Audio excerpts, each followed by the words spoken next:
Imagine getting $3,000 worth of value completely for free. That's exactly what you're going to get in this video. So last week I spoke at Louis Armstrong's mastermind where tickets were literally $3,000 a head. During my speech, I revealed how I launch products to an audience, something I've perfected after doing over 10 million e-com sales. You see, one of the biggest problems creators come to me with time and time again is they have an audience, but they just don't know how to monetize it. So in my opinion, creating a brand is one of the best ways to sell your audience because you're building a business that solves real problems and you're setting something up to run independent of you and your time. I've been in e-com now for over 10 years. I've worked with brands that have audiences in hundreds of thousands. And when we do product launches to our existing audience, we're looking literally around 20K a day plus. This is going to be some of the best advice on monetizing your audience without selling out and trapping yourself in a role that's dependent on you. That's the beauty of e-com. It allows you to get paid whilst you sleep. And you're getting all of this knowledge completely for free. I hope you enjoy it. Again, I hope I'm not covering covered ground. I'm not sure if you've touched any of this, but basically what I want to talk about is a no BS reality check on what it takes to essentially launch a successful brand as a creator, okay? So this is more, I don't have a PowerPoint, don't have a presentation to run through. I'm sure you've had plenty of those this weekend. Open-ended fireside chat without the fire at the minute. And it's basically, I want to show you what it takes to scale to 7 figures. And the key thing here is not necessarily about the money, it's about the lifestyle. Okay, so my thing is 7 figures whilst only working 4 hours a week. Again, it might sound like a bit of a pipe dream, but I'm living testimony that it's a thing. So a little bit about me. I'm literally from 10 minutes down the road from you, Newcastle. Yeah. I also try and tone down my accent. So again, how many are UK? The majority, so you might understand me better than the rest. Yeah. So yeah, I'll try and summarize my origin story. So I was brought up northeast of England, pretty much in complete poverty. I was also brought up in a cult.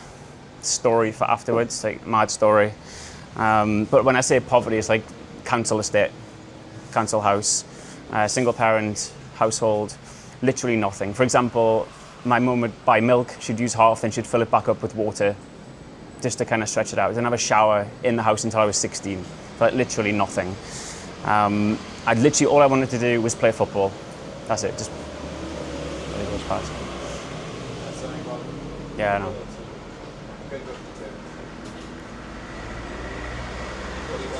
If you can hear me, it's all right. I don't know about audio though.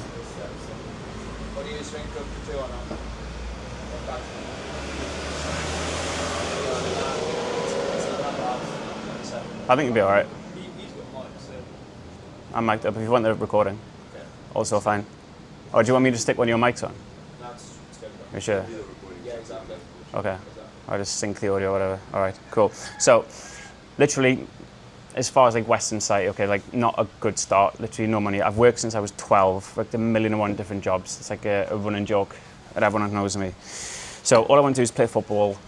I managed to pay myself through university for 3 years, did sports science, basically life sciences, and this is what got me out of the cult because you've got like two opposing things of like the cult wants you to be insular, a controlled kind of messaging, whereas the university is like, it's science, right? It's the scientific method, so the two don't get out, and that was kind of the catalyst that got me out of that.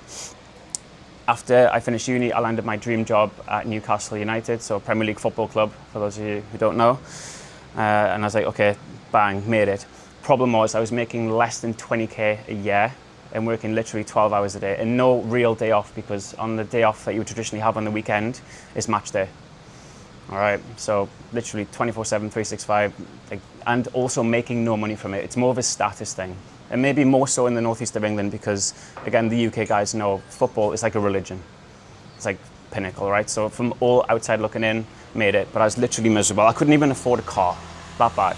So I quit cold turkey, went into corporate recruitment, worked there for 2 years, and this is like full on Wolf of Wall Street. So I work hard, play hard, sash all the time, horrific. That just completely burned me out. And then one of my mentors, I don't know if you guys know him, James Blackwell. He was like my first boss. He's a super successful guy living in Dubai. He gave me a book called The 4-Hour Workweek. Anyone read that before? Give me a show of hands. Oh, it's his favorite book. Really? There you go. anyone who hasn't read it? Anyone? I've just started it. Okay, if you haven't, must read it. Like, ignore like the system's a little bit outdated, but the principles, the way of thinking, all of that is like unbelievable. It's timeless. Okay, so this is where I was like, oh shit, I'm on the wrong path. I thought we follow a traditional path of whatever, grow up, school, university, get a good job, marry, kids, white picket fence, American dream type thing. And like literally I was stuck, depressed, miserable, had no money. And I would see guys in the recruitment side of things who are 10, 20 years ahead of me, like obese, unhealthy, miserable, depressed, and also like no cash. And these guys are like hustling as well. So I was like, this book opened my eyes. I was like, okay, all of a sudden, there is another way of doing things. And this is where I kind of first got introduced to e-com, okay? The product itself that I developed is linked back to the football club. So when I started originally as an intern and I worked with the academy teams, and I noticed the kids' diets were terrible. So they would just skip meals all the time, won't eat fruit and veg, they would just grab stuff out of the vending machine. Parents don't have the knowledge of time to cook, all of this stuff. And this is like top level sport. I'm like, surely there has to be a better way, or like delivery, to get them the right nutrition in, okay? But I saw that 2 years before, and afterwards, it took me 2 years to like marinate on the idea, if that makes sense. So instead of like doing it the proper way, which I'll teach you, I quit that job and I basically built up this sports nutrition brand for 2 years, all right? And bro, like I have never run a business before. I didn't even know what an entrepreneur was, right? Literally zero. Didn't have a clue. 2 years making this product, getting all the moving parts put together, manufacturing, supply chain, everything.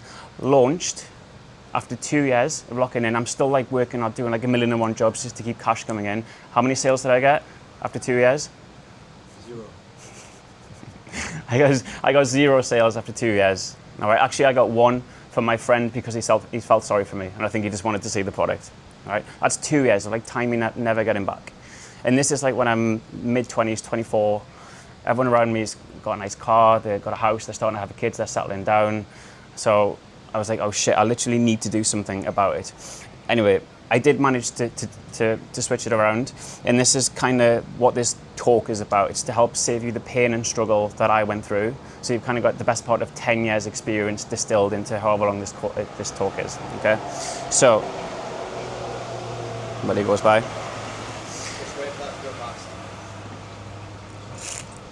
So since then, the brand I talked to you about was featured on BBC Dragon's Den, Shopify Masters podcast. I was Entrepreneur of the Year finalist 2023 for the region.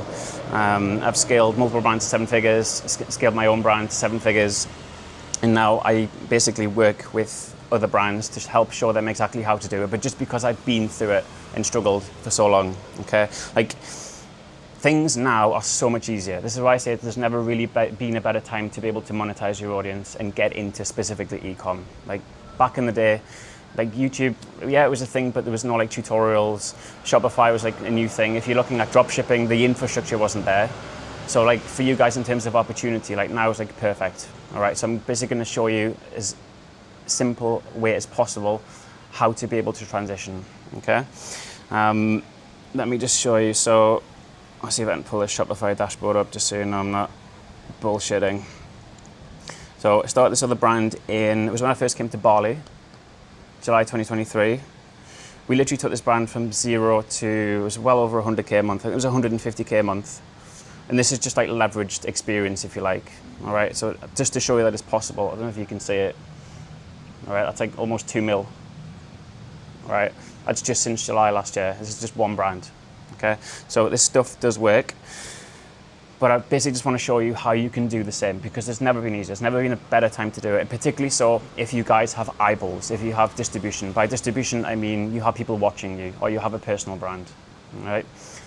Not too difficult. So, just to go around the room, have any of you either had or have any experience in e-com, or you've sold a product, or you're thinking about selling a product?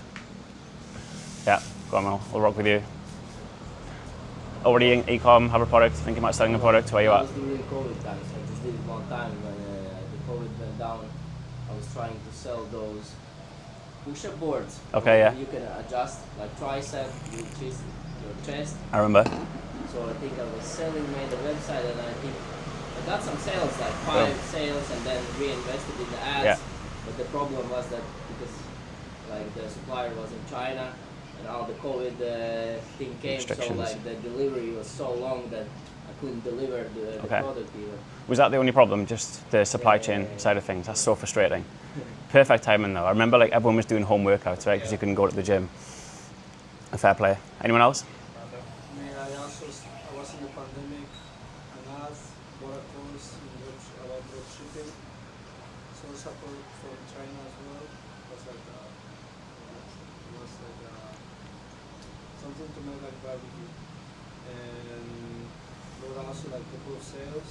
Started to learn about that. Mm-hmm. Then I also saw like, okay, this is too difficult to convince someone to buy a product from China, so I said I'm gonna do my branded e-commerce because at that time one of my closest friends had like his cousin was one of the biggest influencers in Mexico. Like the audience was like a smaller audience. Like I also didn't know about influencer marketing and all these things. Trial and error. Also like continue doing ads, but at the end I just did it. Okay. So again, sales and marketing, supply chain. I'm just going to make a note of these as well, just because we can come back to them. 1 second. Anyone else? Yeah? Yeah, same COVID time, tried to drop ship furniture. Mm-hmm. Based in England, sourced in England. Signed up to Shopify, built a website, contacted suppliers, ran some Google ads. I couldn't get it to work, and then I lost love for furniture. Okay. Very quickly. I can imagine. You got to be married to the product. Either married to the product or married to the I audience. just did it because I thought it would be like, Cash grab. yeah, basically. Yeah, standard. But obviously you need to like put time and effort into it. Of course, yeah. Be consistent. Yeah, I agree. Anyone else? Does anyone have a personal brand where there is something that you're able to monetize through a product? So say you have a personal brand at the moment and there's a way to productize it by selling something that's related to whatever it is that you're known for. Yeah. Give me an example. I have a brand on LinkedIn and we sell agency services, we sell outbound services, and then we have a coaching program Okay. where we teach people how to do outbound. Okay. This again, like this, the whole sales and marketing thing. It's like a key skill that's directly transferable. So again, I can see if I can help you. For example, I know we were chatting before about the magician side of things, or what I was thinking is maybe some sort of product where it's linked or it's like branded around your brand that you can sell as part of like a service or like a package. I'm not sure. There's always ways to do it, really. But it's what I'm trying to do is help you guys monetize your audience without selling out. That's what I'm trying to do. Because sometimes you build a lot of goodwill when you build a personal brand as a creator, and then the second you start to sell something, everyone calls you a sellout, or everyone unfollows you. I think you're just trying to make money off them, like a bit of a cash grab. But there's ways around it, and that's what I want to try and address in this chat. Cool. Right, so we had supply chain and marketing. We'll come back to these later as well, because obviously all of these have solutions. All right. Everyone following so far? Any questions before we get into the more tactical, technical stuff? Cool, feel free to interrupt me. So what I'm going to talk about is basically how you can monetize your audience by leveraging e-com to build an actual brand. So I'm not talking about like a pump and dump dropshipping store. That is no fun to run, like for real. You don't know where your next sale is coming from. You kind of ride the wave in of one thing that's hot at the moment and then it's gone. So you don't really have predictable cash flow. That's no fun. What I teach is branded, okay? So either building a brand, but starting doing branded drop shipping. So you do not have to commit cash to inventory. So it's very low risk, okay? So it's more so how you can, for you guys as well, as creators, or if you're looking to step into the creative role, it's how you can build a framework to turn an audience into paying customers.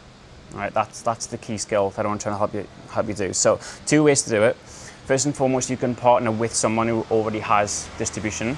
Okay, so like some sort of business relationship. I don't know, like affiliate deals or sponsors. I imagine quite a few. Again, I'm not sure on the level of everyone, so I'm making or basing this on a lot of assumptions. So I don't know, sponsorship, affiliate deals. Maybe you can do like some sort of targeted outreach, again, just to get those deals going. Or you can create your own line of products. This is kind of the thing where you're directly in control. And just to give you an example, think of Mr. Beast, Feastables, or I don't know, Chris Williamson, Newtonic. They have audience, they have a lot of goodwill, and then they're able to transition into sell a product on the side. It's not their main thing, but they're able to monetize it. And the key thing is this business runs itself self-perpetually. They're not, other than like name dropping it now, they're now having it strategically positioned in their content.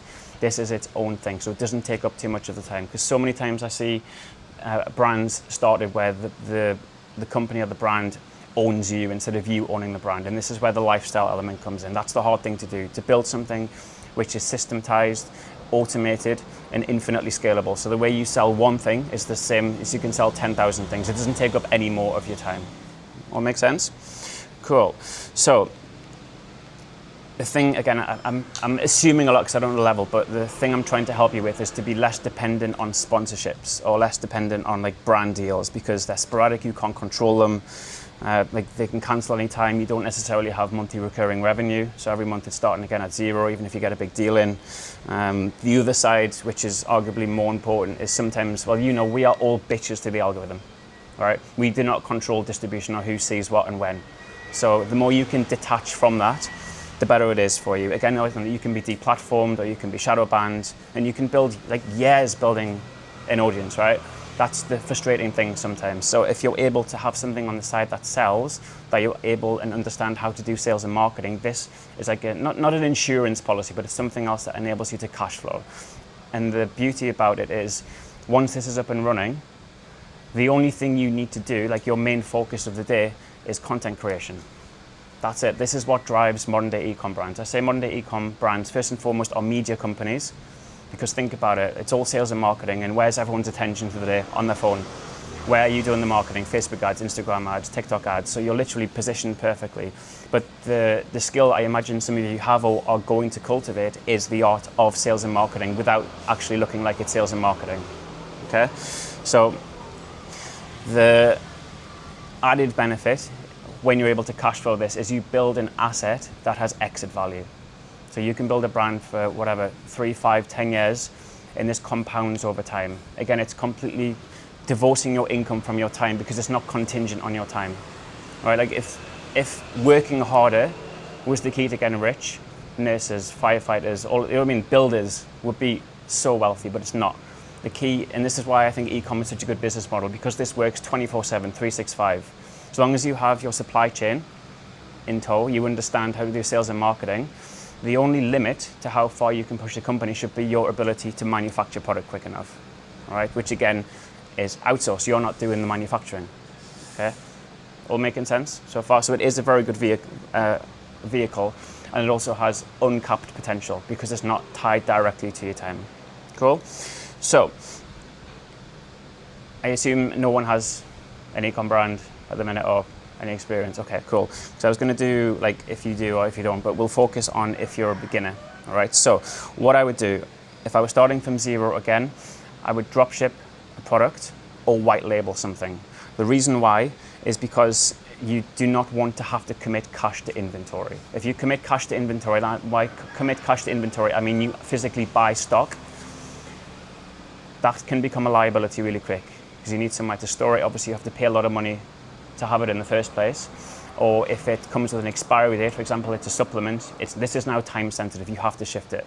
And that's the beauty of drop shipping something. It's someone else's product that you put your own brand and label on, that they control the manufacturing. It's almost like, I don't know, say if it's t-shirts, it's print on demand. If it's supplements, it's just as it comes, they just put your label on it. Okay, and the key here is not to do drop shipping. This is just to establish product market fit. This is your like first priority. You need to understand who's going to sell this, why they're going to do it, and what the product's going to do. And the intention is to build something around it, but you do not have to reinvent the wheel like me.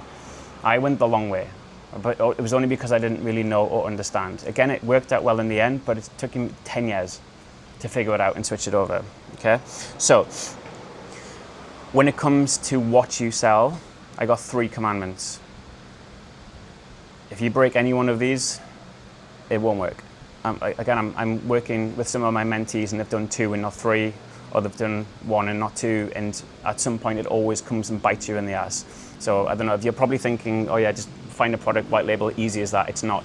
The product is the most important thing. Okay? Once you have the product, it has to meet these three criteria. The first one is the numbers need to make sense. So we're looking at a minimum 65% margin or 2.5x the price of the product. The reason for that is it's not just buy something for 10 and sell it for 20. What you don't think about is, okay, yeah, you made 10 bucks profit, brilliant, but you've also had to pay to get the sale. You've had to pay Facebook, you've had to pay for the distribution, all right? And that's probably gonna cost you 10, 20 bucks if you're efficient and if you're good at it. Assuming when you start, you're not gonna be good at it. The other side of it is you're gonna have to pay yourself, or you have operational overheads or infrastructure. So having a minimum 65% margin will give you some bit of a buffer. And instead of going low volume, high sales, always push for more higher ticket products. Reason being is you have more meat on the bones with which to play with. If you go more low ticket, for example, a supplement, it's difficult, but it's perfectly possible to break even or even make a small loss on the first sale. But the thing is, you need to build and develop a relationship via a brand with the consumer, because your profit comes on the back end. So monthly recurring revenue, get them in subscriptions, make sure they come back. And again, all of this is tactical, which we'll get into, and perfectly possible. That's number one, make sure the numbers work, get that margin high. Second of all, and all of these are equally important, but you need to solve a high pain point. Reason is you're paid, or we are paid, in direct proportion to the level of the problem that we solve. Okay? The higher the pain point, the easier it is to market as well, because you can build narrative, you can use storytelling, you're building an emotion to this as well. Right? So the higher the pain point, generally, the easier it is to sell. Okay? And number three, which no one does, which everyone should do, is whatever it is that you sell or decide to sell, you must use it yourself. You must get value from it yourself. The reason I say that is because I see so many people selling bullshit widgets, or I don't know, furniture, okay? But it's like, fair enough if you were moving house, you have a story to tell. I couldn't find this particular type of table, or I had to like search for hours to find it, then it's okay. But if it's just generic stuff like forks or whatever, you're one of many. It's it's almost impossible to get a point of differentiation, because everything is noise, right? In my opinion, we live in the attention economy right now. This is the most valuable piece of real estate, is attention. Everything and everyone's vying for our attention at all times, okay? So if you're able to sell to yourself, so you would actually use and get value from the product, this saves you so much, because you now don't have to make up this avatar or this customer persona, and you don't have to imagine what they want.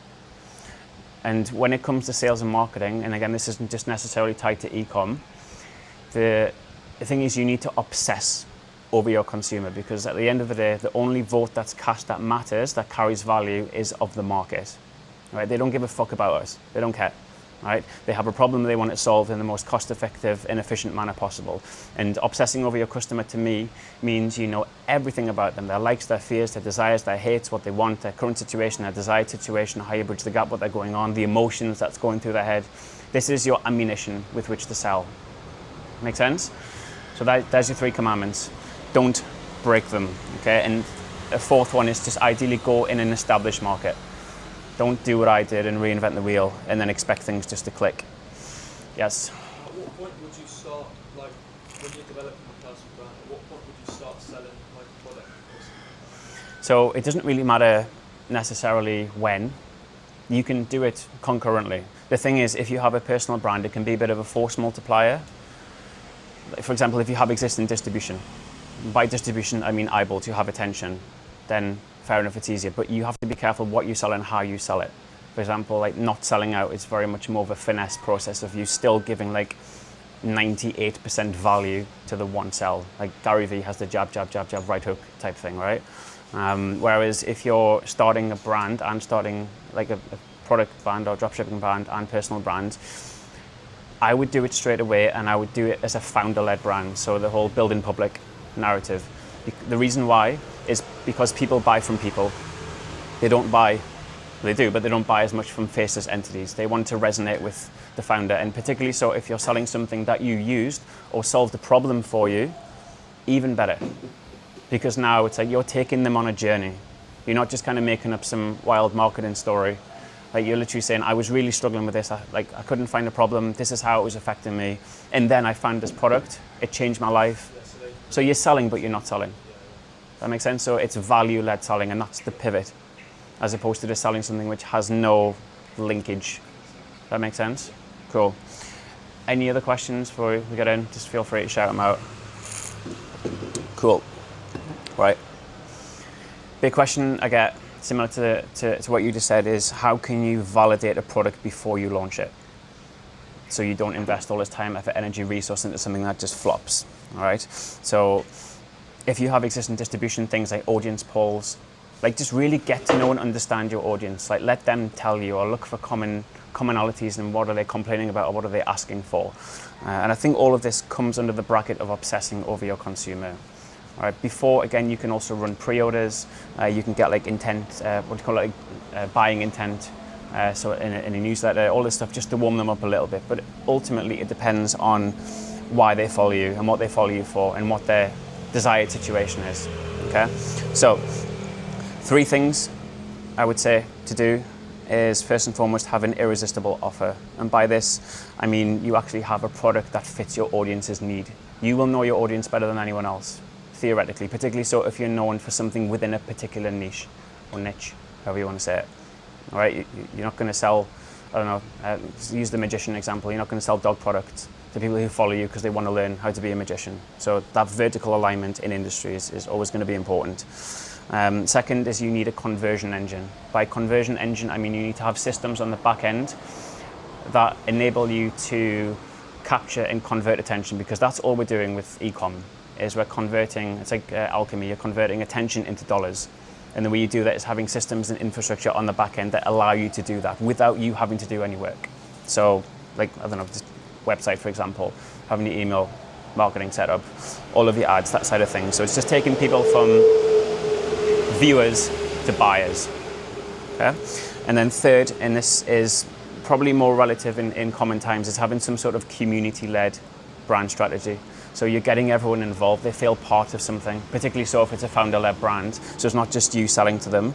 And it also enables you to make content that actually drives purchases, but make them feel part of it, not sold to, like get their input, answer their questions. Let them tell you what they're struggling with. Don't tell them what they're struggling with, because there's so much gold in understanding your distribution. By distribution, again, I mean your audience, whoever follows you. And then what you'll see a lot of creators doing at the minute is you need to own the data. Think about it, right? If you have large followings on TikTok, on YouTube, Instagram, you're deplatformed, you're shadow banned, you've got nothing. Whereas if you can take them off platform into an email list or a newsletter, how many like big creators do you see making newsletters now? This is like so key, and it's free, it doesn't cost you anything. But it needs to be a value-led approach to get them to get into your ecosystem, because once you have them in your ecosystem, you almost have permission to sell to them. But you're not doing it to sell to them, you're doing it to educate them. Same as the content, right? You want to, really go by. You want to educate them, you want to entertain them, you know what I mean? You want to make them feel involved, you want them to be, or you need to be relatable to them, okay? So if you have their email, even something as simple as email or SMS, you have instant distribution, because we're talking about like pre-orders or whatever. What's the point in pre-orders if you actually have product and you have no one to sell it to? Yeah? You're just a noise in the woods and no one's going to hear, okay? So yeah, just beware with what I call rented audiences, because you can literally be stripped away from you at any point for no reason as well. My Instagram got banned, I don't know, October, no reason whatsoever. And I was like, oh shit, that's how easy it is. It was like community guidelines, no idea. I'm like, all that time, effort to do something or build something just for it to be taken away like that. And again, if I didn't have like the infrastructure stuff on the back end, that is like a single point of failure. And in business, having a single point of failure is dangerous. You need to be, again, I'm not talking like crazy multiple source income, but you have leverage in some sort where you're not dependent on one thing. And this is why you see a lot of wealthy guys have multiple stream income. But it's something, it's a process, not an event. Okay, and I think e-commerce, having some sort of product-based business can be a good meal ticket for you. Okay, everything making sense? Any questions as well? I've got a question. Shoot. So with my line of work, almost like all these events, Yeah. now I want to sort of shift into, alongside that, is teaching magicians Yes. along the course. On my Instagram page at the moment, when you go on it, it's clear as day I help people elevate their events. Whereas for magicians, maybe are seeking that help, they can't see at all what it is I do. So I guess my question would be, how can I sort of get people onto my course without tangling it on my sort of professional page? Would I need to make a new page, or how would I sort of promote it?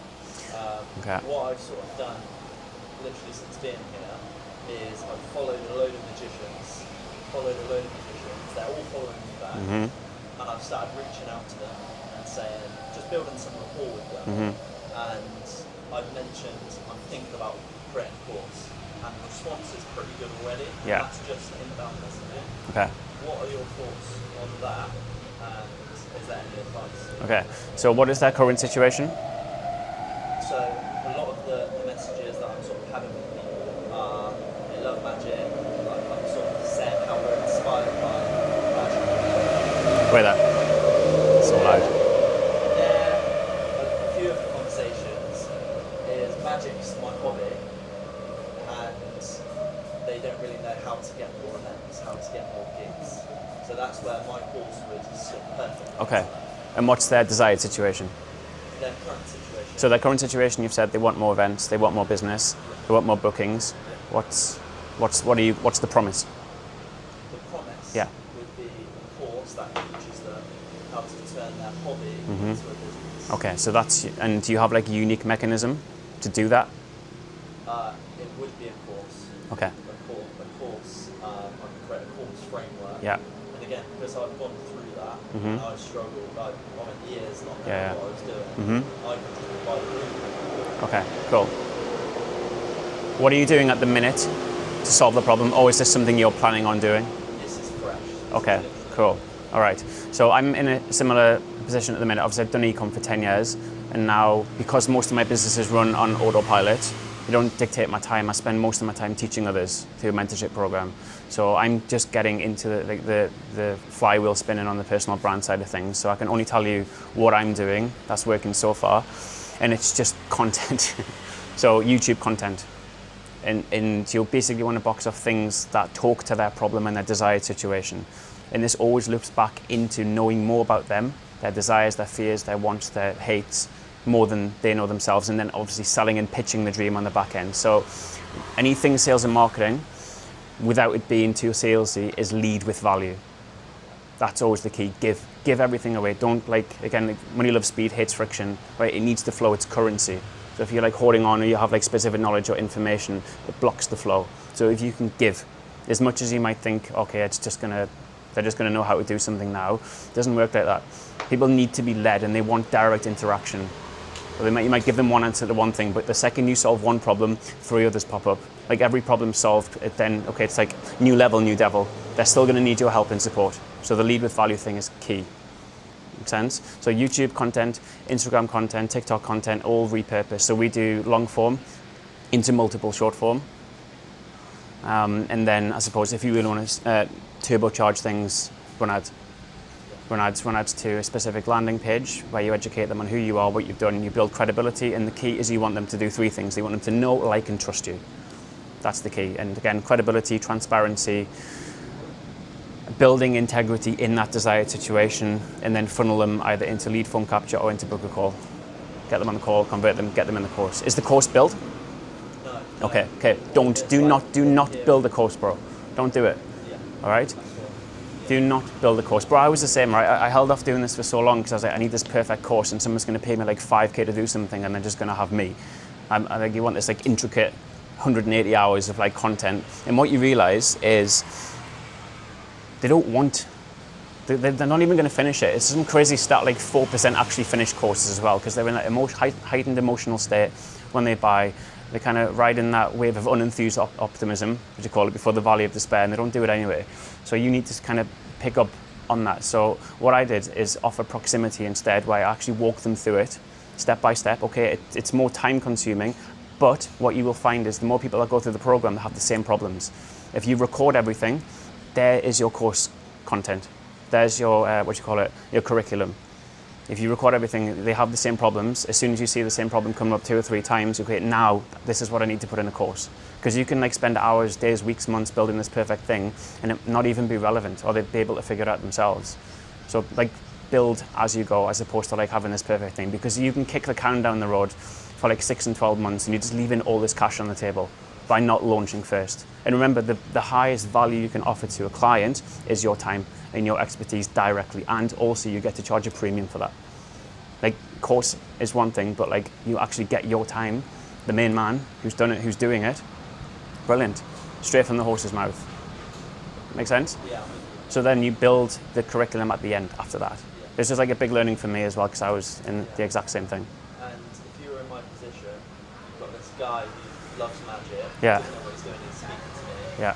How would I get him on a call? What would I sort of say to him? By understanding the desired situation. Because remember, the reason anyone buys anything is they have a current situation and a desired situation, and they don't know how to bridge the gap. You have to bridge that gap, which comes back down to understanding why would someone buy from me? What do they want? Or what do they not have that they want to have that I have that they don't have? That make sense? Yeah? So that's something you have to obsess, because the only thing that matters is what they want. What are their dreams and aspirations, and how can you get that to them in the most cost-effective and efficient manner?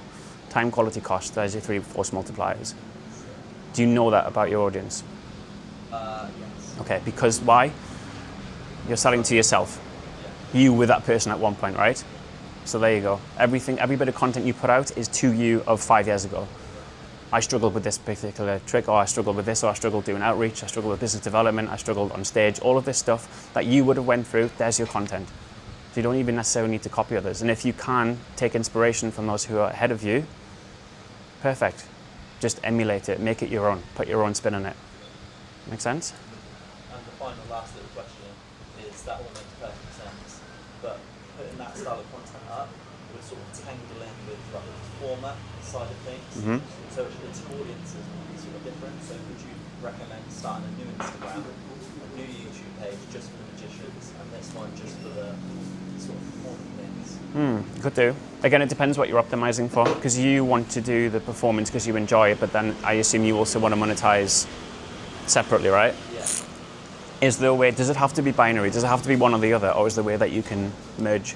I feel like I want like both, but I just wouldn't want people who want to book me to think, oh god, he's talking to a magician. Yeah. And then the magician just gets a bit messy. Okay. But what's the problem? Or what is their problem? Or what is your problem related to that? Because it's like one thing showing tricks. How do you mean? I think it's because my page is so becoming proper. Okay. People just think, yeah, magician type of thing, my bio. Okay. But why are they following you? Are they following you to be entertained or educated? Or both? Educated, sorry, not educated, entertained. Okay. Maybe they know me in my local area. Okay. People might need a magician for their event. Yeah. Okay, so that is specifically for you to get gigs, right? Yeah. Okay. Yeah. And you still want to do both? Yeah. Okay. If you could put a weight on which one would it be? It would be all day long performing. Okay. All day long. Okay. So why do you want to do the core side of things?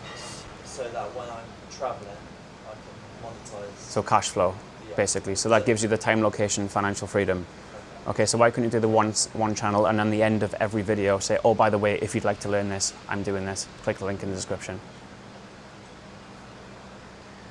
Because you're providing value first, you've entertained them, you've educated them, and then, oh, by the way, if you would like to learn how to do this, I've got a free whatever on it, you can have that.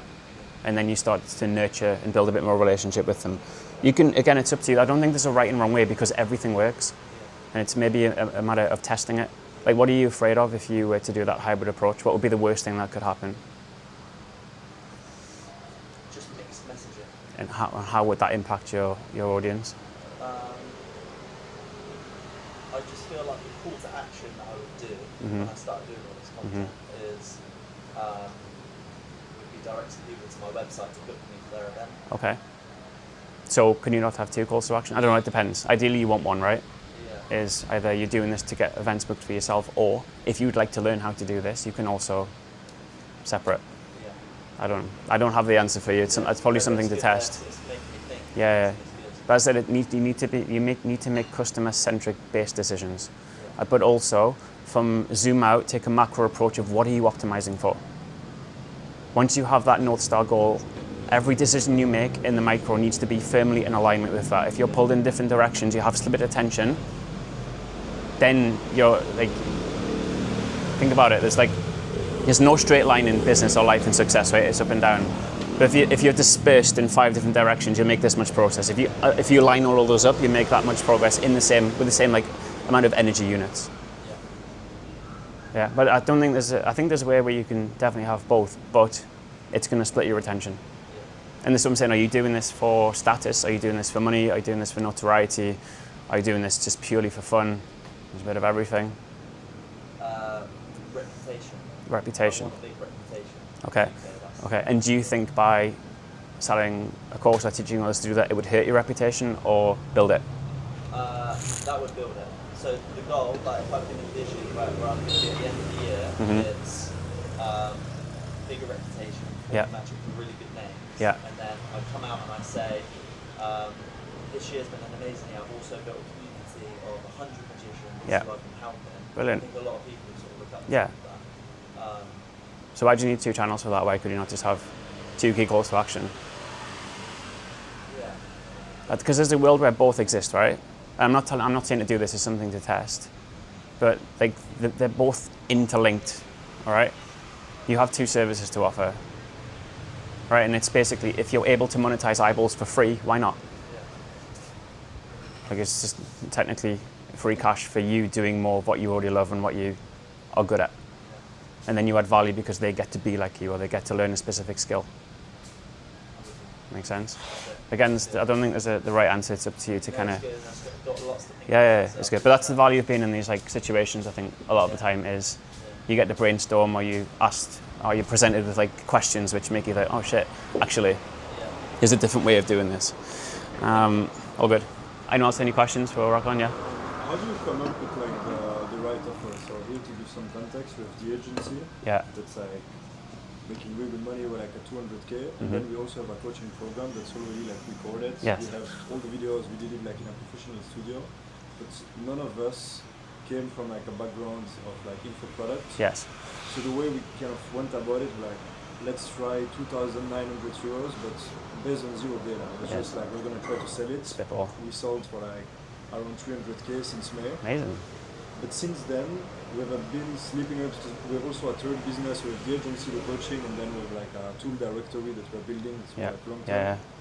But I think we're sleeping on the coaching. Like we could make much more money than we're making. Yeah. But right now, I'm trying to wrap my head around what is the right offer and how to package it. Okay. So what we do in the agency is that we do AI-powered outbound. So we automate outbound with LinkedIn and email. Yeah. And in the coaching, we teach people how to do this. Okay. But the funny thing that happened is that we thought that people would buy would be like big companies training internal employees from like a sales rep to become like what's called a GTM engineer. It's like a new job title. Yeah. But what really happened is that everyone that bought the coaching were like smaller agencies that wanted to copy us. Okay, And interesting. so right now I'm just trying to figure out, should we kind of completely shift the messaging and kind of target agency owners?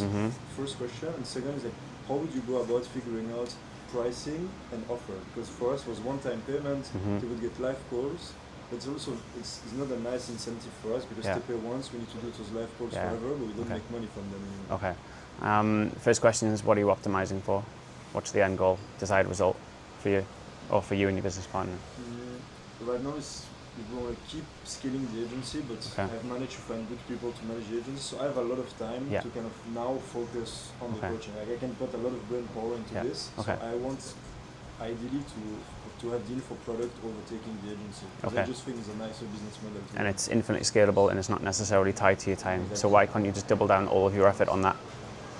Yeah. And then remember, you price via the value provided as opposed to you're selling for time and knowledge. Okay, because again, same thing, zoom out, current situation, desired situation. What does this then facilitate them to do or not to do, and how valuable? Yeah, and how valuable is that to them? So you're selling this for 2K, 3K, 2.9, but they're making 100K off it. Yeah. See the difference in proportion between value? They're basically buying 100K for 2K or 3K.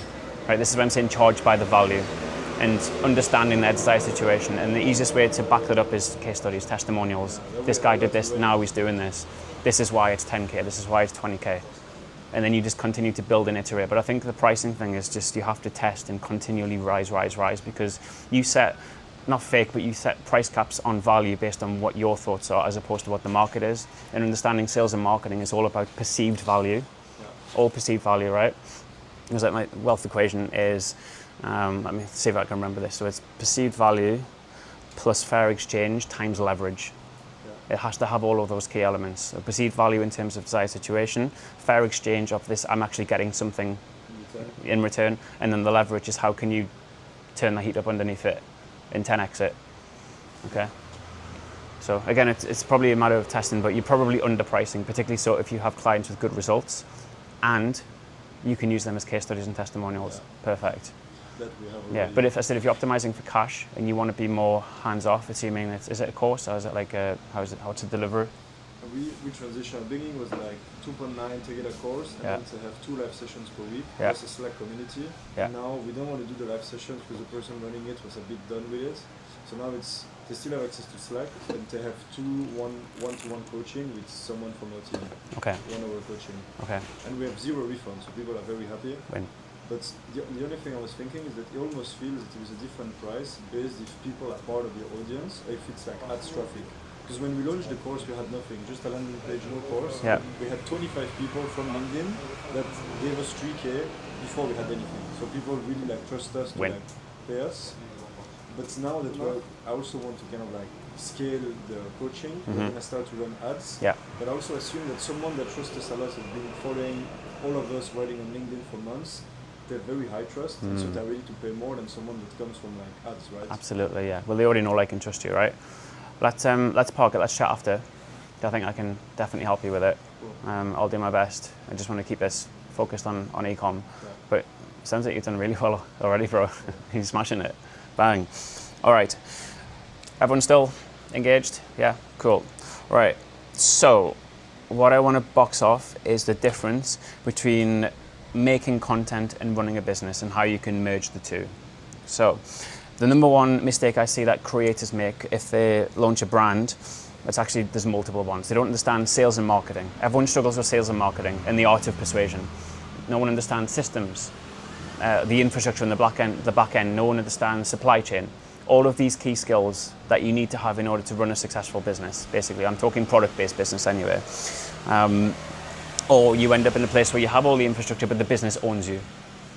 So you have this dream of like time, location, financial freedom, but you've just built this cash-eating monster which owns you.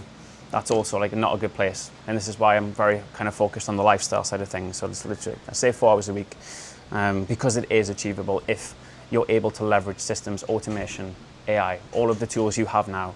Okay. If you are thinking of doing, thinking about doing like a merch brand of some sort, like print on demand t-shirts or something. Again, it's very low barrier to entry. It's easy to get into. And it's a good way technically to monetize your audience. But you want to basically understand and obsess, again, this is always the key messaging, who your audience is and why they buy from you. Okay. So like, you need to create something they actually want and believe in. So it's like you're selling a movement, you're selling an idea, or you're selling status. Yeah, as opposed to just a t-shirt. It's not that. And remember, like basic sales and marketing, people buy on emotion. They think they buy on logic, but it's not. 9 times it's emotion, and they buy for status. So just building this into the way that you market, and obviously this ties back into what you sell as well. And the other thing is how you leverage content for sales without being too salesy. Okay, but like to be fair, if any of you guys have an audience already, you actually have an advantage because brands want an audience that trusts them, and creators want an audience that buy from them. Okay, so there's crossover there. So if you can pair, say something like running ads, pouring gasoline on it, with the content side of things, you can literally crush the game. It's just about understanding how. That's the key. It's just a knowledge gap, really. But as I said, I still firmly believe there's never been a better time to get into it other than now. I think that the unique problem we have right now is there's too much information. There's too many gurus online. There's too many many ways to skin a cat, but it's almost like, how do I break through all the noise and how do I know what's real, what's legitimate, what's actionable? Yeah, it's a unique thing, because when I started 10 years ago, there was just nothing. There was like no noise whatsoever. So being able to cut through that, I think is key. So if you actually want to start, I'm just going to focus on dropshipping or maybe white labeling because it's relatively easy to get into. you do not want to commit cash to inventory, okay? So you sell or white label something or someone else's product that already exists, but you put your own stamp on it. You build your own brand around it, okay? The key, like the first priority is getting product market fit established. That's always like the first priority. Okay, so making sure that you're selling something that people actually want or it solves a pain point. Remember the 3 commandments I told you before. It needs to fit in that criteria. And then it's more of a case of like auditing and speaking to your audience and to find out what they actually want and what they're willing to buy. And the key thing you want to focus on is the money. The money ticket is in the problems. All right? Remember, you're paid in direct proportion to the level of the problem or pain point that you solve. So the more you know about that, the easier it is, or the more of a heading and direction it gives you when you're looking for something to sell to solve that problem. Okay.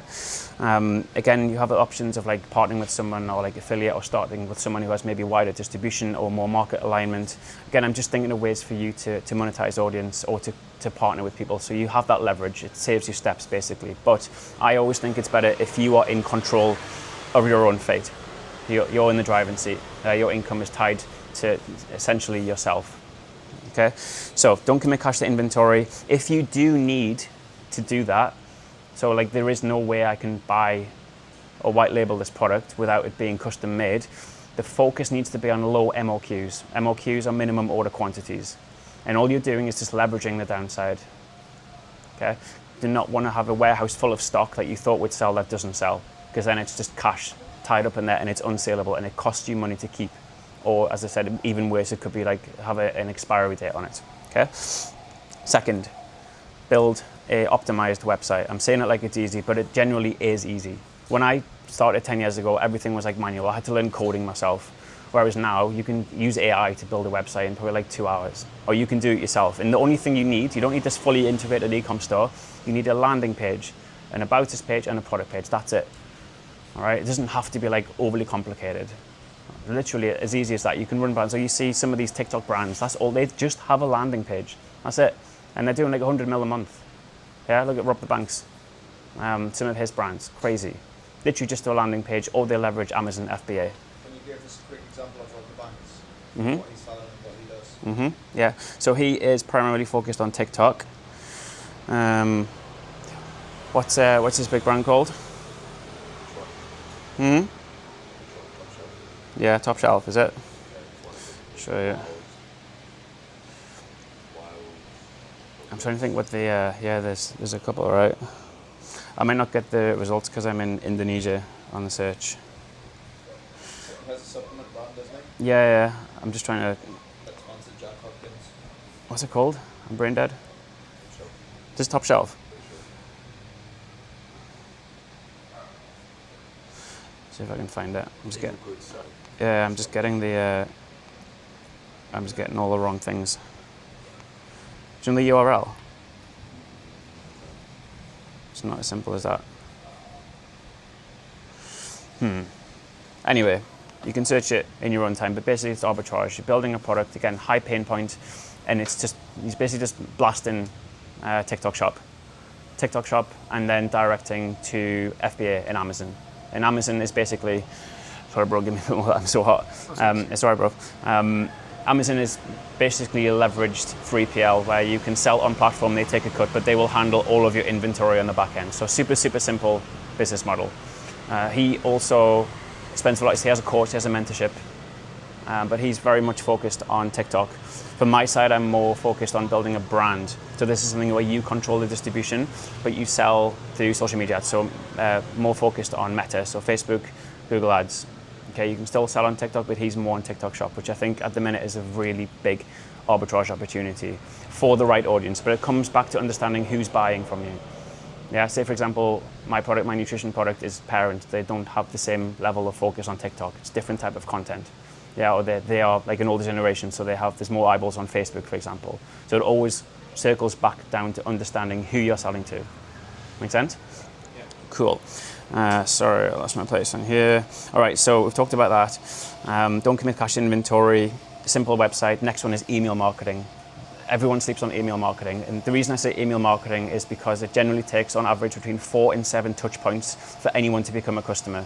Like it's very rare you get an impulse purchase, and if you rely on impulse purchases, it's very hard to scale because you literally get one chance to convert them and you're paying for this. I'm talking about running paid ads here. Okay, so emails allow you to build a relationship with your consumer, and this is all automations. I don't mean you sit and write emails. You build an automation series where it's, say like it's an abandoned cart series, abandoned browse, or you have a welcome series, and it's leveraged the way for you to educate the consumer on what the product is, how it works, what it does, what the technology is. Here's testimonials, here's the founder story. This is why people buy, because people buy from people. So email marketing, don't sleep on it. Again, if you go more down the, say, rob the bank route, it's all very impulse purchase. There's no real data collection, and if you sell on Amazon, you cannot collect data from the consumer at all. They own everything. That's one of the big downsides of it. Whereas if you have them in your ecosystem, those emails essentially become IP, which again formulates as part of your brand equity.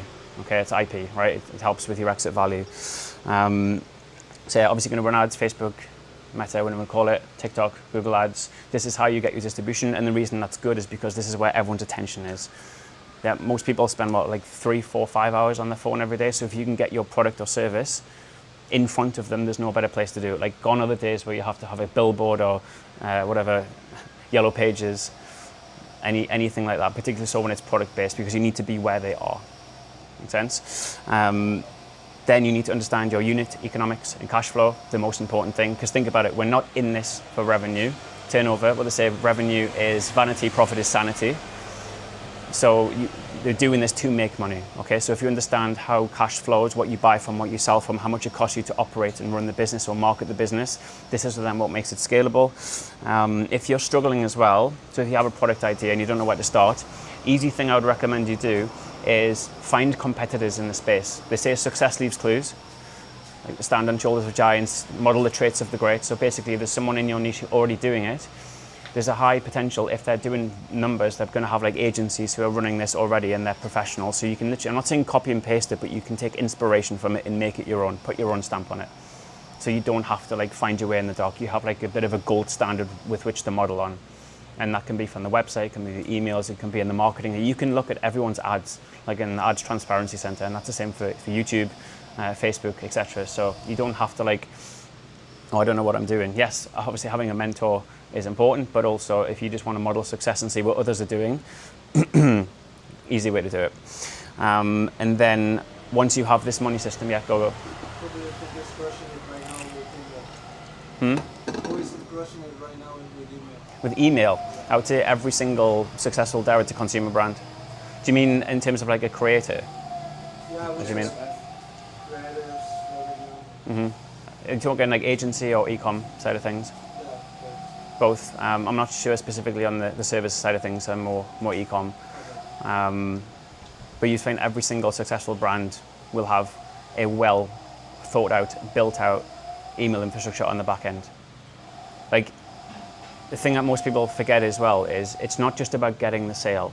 If you want to make profit and you have, say, a utility product, which, I don't know, say a supplement, for example, the first purchase is just the beginning of the relationship. You want them to come back. You want them to tell others about it.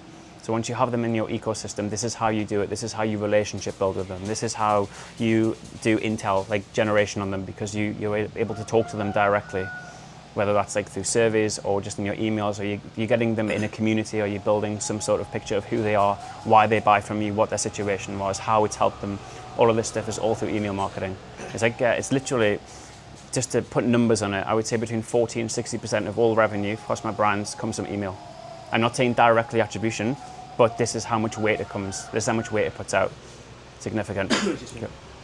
Good. Yeah. What's your opinion on cadence of email? So like some people email daily, Yeah. some people do weekly, some people do 3 times a week. Yeah. What's your opinion on that? All right. Second question is length of email. Maybe depends on who you're speaking to. Yeah. Probably both questions. Okay, cool. Try and box both questions off at once. It depends on your ability to segment. If you can do audience segmentation, then you can speak directly to them. And I'm talking specifically in an e-com perspective. So say you're sending an email, just keep it basic, you're sending an email campaign to previous buyers versus people who haven't bought yet. It's segmented, so it's specific. Millie goes by. So noisy. You also sell membership, right? Yeah. What's Yeah, So I guess my email marketing strategy will be more similar to yeah. the way that you're marketing your Yeah, mentorship. correct. So the key with this is making sure they're value-led campaigns. So you're selling, but you're not selling. The upsell is at the end. So it's value-led. Here's how I did this, or this is how X did this, or here's how they did this. Or, you know what I mean? I made this and this. Here's how to do it yourself. So it's value-led. The cadence with ecom, I send 3 or 4 every week. With the mentorship side of things, it's normally 1 or 2. But again, you can dial that up. You can turn it up. I think as long as it's value-led and it's interesting and it's engaging, or even technically entertaining, because you don't just have to sell. You can send an email to send, here's my new YouTube video if you want to learn how to do this. You know what I mean? It doesn't have to be just be sell, sell, sell. Just use the Gary V thing of like jab, jab, jab, right hook, and just make sure you always lead with value. This is how you sell without selling out. Is you give before you take. It's like what do you call it? Law of reciprocity, and it circles around. Make sense? Yeah, so want to have a working series. Yeah, of course. Yeah, so Russell Brunson's, what do you call it? The soap opera series. All of this, when they come into your ecosystem, you have this series of emails, which basically tells them everything about you and why you do what you do and why they should trust you. So it's all the whole thing of, and this is the same with all content. People need to know, like, and trust you before they'll buy anything from you. And most of that is by not selling to them. You are selling, but you're selling a dream, you're selling a desired situation, and you're the one who's able to get that for them just through your knowledge or services or product. Make sense? So it's not like you're not directly selling, buy my product, do this. It's all value-led, and it's all utilizing emotion, not necessarily logic, and you're helping them picture or imagine this desired situation. So I don't know, here's my whatever afternoon here, this is what I did, this is what I'm feeling, this has been my morning this morning. Get them in that dream imaginative state. Would you not like this to be your day, your standard Sunday? So, you know, does it make sense? Sell without selling, it's an art. Yeah. Well, and then after the welcome series is finished, then it's like once or twice a week. Yeah. And then last question. Just look through your YouTube channel. It's quite simple in terms of like the style of content. Yeah. Very value based. Yeah, I think that's the type of videos that I want to make. But just interested to hear like what you think about having those like kind of raw, heavily unedited. I think they do really well, bro. Videos. They do really well because it's authenticity, and that's sometimes what sells because they see themselves in you. And Yours yeah, is quite yeah. specific as well, so like a specific, you know Tactical. your avatar quite well. Yeah, tactical and sometimes technical, but not overly technical. So my mentor told me the key for these YouTube videos is wow, not how. So you don't go into like the deep technical side of things, you just show them. This is it, this is how it works, but you don't go into the mechanisms, and this is where the upsell comes in because this is the secrets. If you want to learn how to do this yourself, link in bio, hook call, this type of thing. So you're still showing them without going too much because people sometimes just disengage as soon as you go on the technical side of things. They want to be entertained. Remember the reason, I think on social media, people do not go on Instagram to be sold to, or just general on social media. They go on Instagram to be entertained or distracted. YouTube is better, and I think this is why I'm putting so much time into it, because one, it's a compounding asset. It's not just post once and it's lost to the algorithm. This is something that people will come back, because in my opinion, YouTube is like a search engine, like Google search engine. It is technically, but video search engine. YouTube's the second biggest. There you go. Yeah, exactly. But it's like if you have a specific problem, you're going to YouTube it. And I don't know, use the example of a car, the specific car, how to change the mirror in a Maserati for, you know what I mean? It's like, okay, there'll be something out here that's hyper specific to it. And it's not something I can learn by reading. It's something I want to see someone doing. So it's the same with the technical or tactical stuff that you're selling, is they're having a specific problem. They want to hear someone talking about it and showing them a solution. So that's why my stuff is more technical. But then it's like the question is, do you go broad or do you go specific? And that depends again on who you're trying to reach and how you're wanting to convert them. Specificity, I think, is always best though, because if you go broad, one of my mentors told me, and it was quite an interesting thing, it was like, likes ain't cash. Right? Engagement is irrelevant. You can have something pop up and go viral and get one sale from it because like there's no audience affinity to what you're selling. I think sometimes that is also important. So being specific means they're also going to have a much higher likelihood of buying because it's like high intent traffic. The thing is, it's just not going to go crazy because it's so specific. But that's the cost of it. Would you rather have like 10K a month and get 400 views a video, or would you rather have 20, 30K and make nothing? I mean, it's a hard one, right? And this is why I'm saying, like, the only thing at the end of the day that matters is your P&L and cash flow. But it's also, are you in this to play the long game? Are you trying to build personal brand integrity? Are you doing this for status? Are you doing this for notoriety? What are you doing this for? Because the other side is you can play the long game and build personal brand and then monetize it once you have everything, because now you have leverage. People will come to you instead of you having to do brand deals. Whereas if it's like hyper specific and niche and you're solving a very specific problem, does that have space to be broad or niche? I don't know. And so your Instagram strategy, is it just like shop window, just like stuff that you don't really add value, just like No, so bro, like I'm literally just starting in the Instagram side of things. Like I'm probably a bad person to learn from because I'm just pivoting really into like understanding the mechanics of everything. Like this last year I've spent in masterminds learning from like some of the best guys, rereading everything, like immersing myself in Hermoses, infrastructure, Russell Brunson, like literally all of these guys who are absolutely killing it, Slater, Sam Ovens, all these guys in the info side of things, because it's a new skill to learn. But I think again, the content you put out needs to be relevant to who's watching on what platform and why they're watching it. So is it entertaining?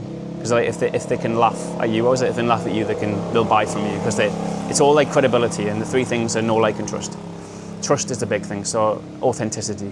Anyone can say anything online nowadays, right? Anyone can make anything up, or you can use AI to make a screenshot up, all right? You can't manufacture that on like a Shopify dashboard where I'm doing like a refresh check, stuff like that.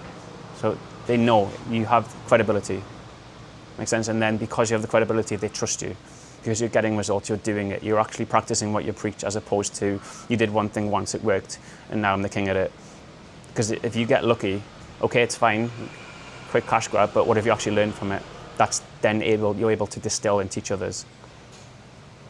Without going too much off on a tangent. That's good, I like it. Yeah, It's interesting stuff. cool. Do you have a question? Yeah? No?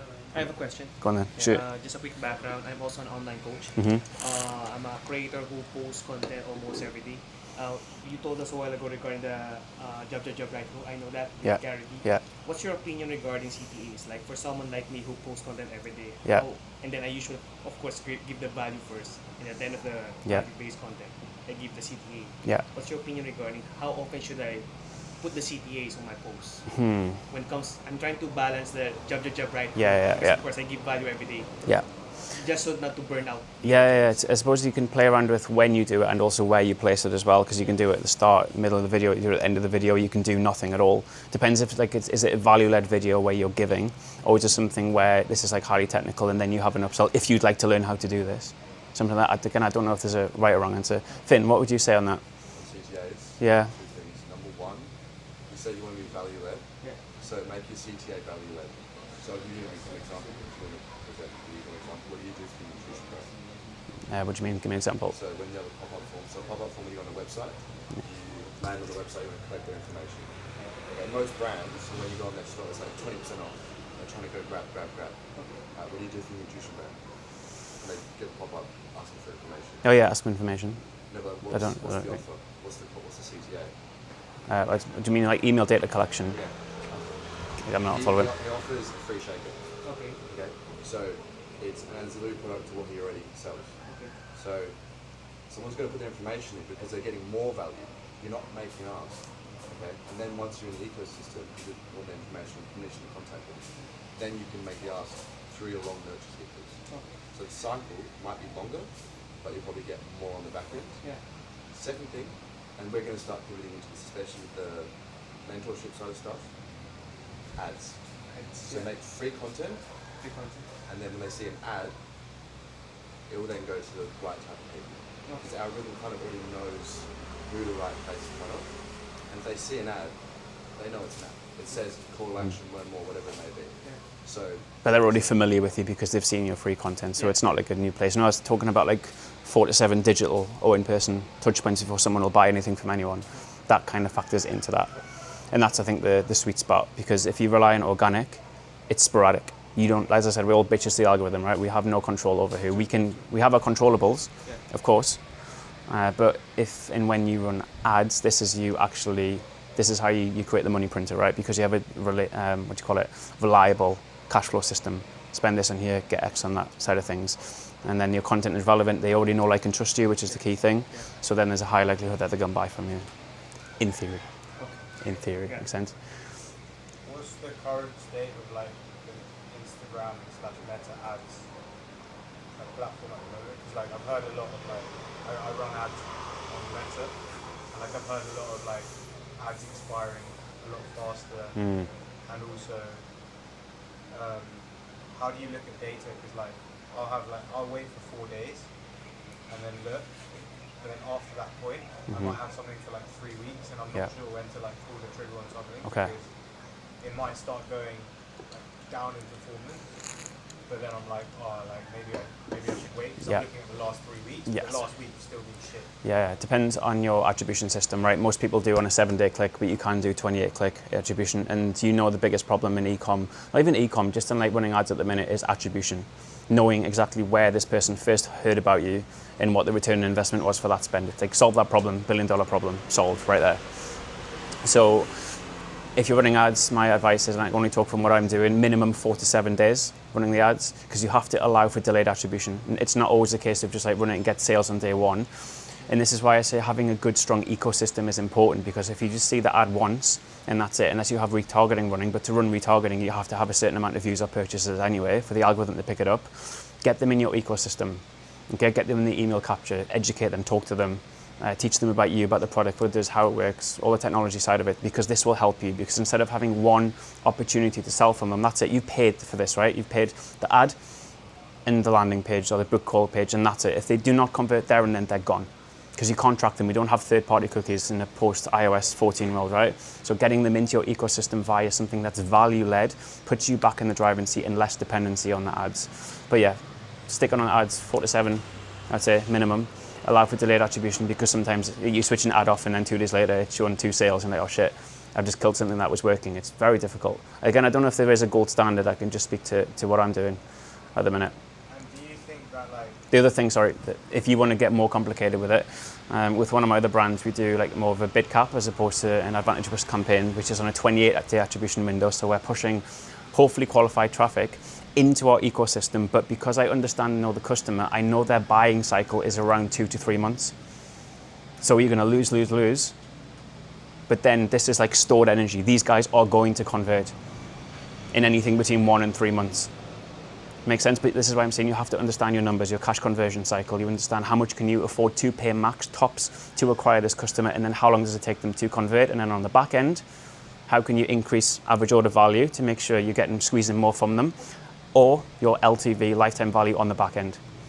That's the thing. And like the more you can squeeze AOV, so upsells, for example, bonuses, things that are relevant and related to the product or the service or the desired situation that they will buy because it's valuable, or on the back end on LTV, so lifetime value, once you have them.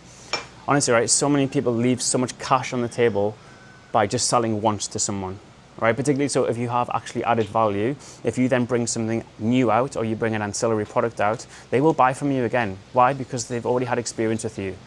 Yeah, why go to someone else for the same product if they've already had a good experience? You know what I mean? So you can either make a version 2 of something you have, or build a more complex thing which they're already funneled in. Again, it just always, everything comes back down to understanding and obsessing over your consumer. Yeah, but there's no, that again, it depends if you're talking about how much you can spend or how long it takes to map attribution. No, there's no golden standard answer. But it's more, how can you get more bang for your buck by squeezing out sale price or getting them to come back and buy more. Make sense? Cool. Right, I'll try and wrap this up. I'm sorry, I've been yapping for like an hour or something. Okay, so where were we at? So yeah, basically I'm just trying to help you say that there is a way. I'm like living proof that you can have something that runs on autopilot 24/7, wake up in the morning, make like 1-2K, and you've done nothing, you've been asleep. It is possible to do. It took me a very long time, but that's because I had to do everything myself and learn the hard way. It doesn't have to necessarily be like that now, because you have pretty much all the information out there for free. It's just a matter of being able to understand it and implement it. Okay, but this is why I think e-com is it's a great business model to kind of pair or marry with the personal brand because the two are synonymous. And then you also have, I'm not like a backup plan, but you have a separate source of income or cash flow with which you can scale and technically have exit value. Because guys, you can't really sell a personal brand. Yeah, it's tied to you. Whereas if you have a brand, it has exit value because you can get it to a certain position. I don't know, like you look at all these brands like, what do you call it, Logan Paul's, all this stuff. Like, because they have distribution, they build something, it's now its own thing. Someone like Coca-Cola can buy that and run with it because they've done the hard work. Yeah, it's there, it's a saleable asset. Whereas personal brand sometimes is a little bit more difficult. So it's a little bit of an insurance policy, but it can also be quite fun to do. It's like fast track entrepreneurship because you have to wear so many different hats every single day. No day is the same, especially so in the beginning. It's like spiritual, physical, mental, operational development on steroids. Because you know what it's like if you're out of a structured environment, you don't have anyone telling you what to do, when to do it, how not to do things. So yes, you can find you in the dark a little bit because you're responsible, and also the results are tied to your inputs. You can literally 10x something because it's not tied. Because it's not tied to your time, is what I'm trying to say. So you can literally work 4 hours a week and have uncapped earning potential. Make sense? Cool. So we haven't like boxed off any of the mindset side of things. This is probably like my strongest point, but I hope that was useful. If any of you guys want to connect with me, have a chat after Instagram, YouTube. I'm still kind of getting the content game, trying to improve on that side. But yeah, any questions? Go on in. Mm-hmm. So one thing I struggle with is not the campaigns per se, like I use sort of marketing sequences and all that sort of stuff, but the email capture, what do you use to capture emails mostly? Okay, so again, I'm speaking specifically on ecom here, right? So it is give before you take, so it has to be reciprocal value. It has to be like a hell yes. It can't be a lukewarm 10% off. It needs to be a hell yes. Of course I want this. So for example, with my nutrition brand, it's either a free bottle of gummies worth £15 or a free shaker with 10. So the perceived value is like, do you want £15 for nothing? For putting your email in? Yeah. Obviously. So it's like it's getting something where it's a hell yeah. It has that kind of magnetic resonance. But the offer needs to be formulated around who your audience is and why they're buying from you. That's the key. And I always talk about like having a magnetic offer, and it's not necessarily just the cost of it, it's the perceived value as well. Everything that kind of comes into it. For example, if you sell something, a utility product that you can't use without this, use a shaker as an example. You can buy the powder, but you can't use it without a shaker. Or you're gonna have to go to the supermarket and find one or buy one off Amazon. So why would you not want this? Yeah, and even if they don't buy now, there and then, because it's a hell yes offer, they're now they're in my ecosystem.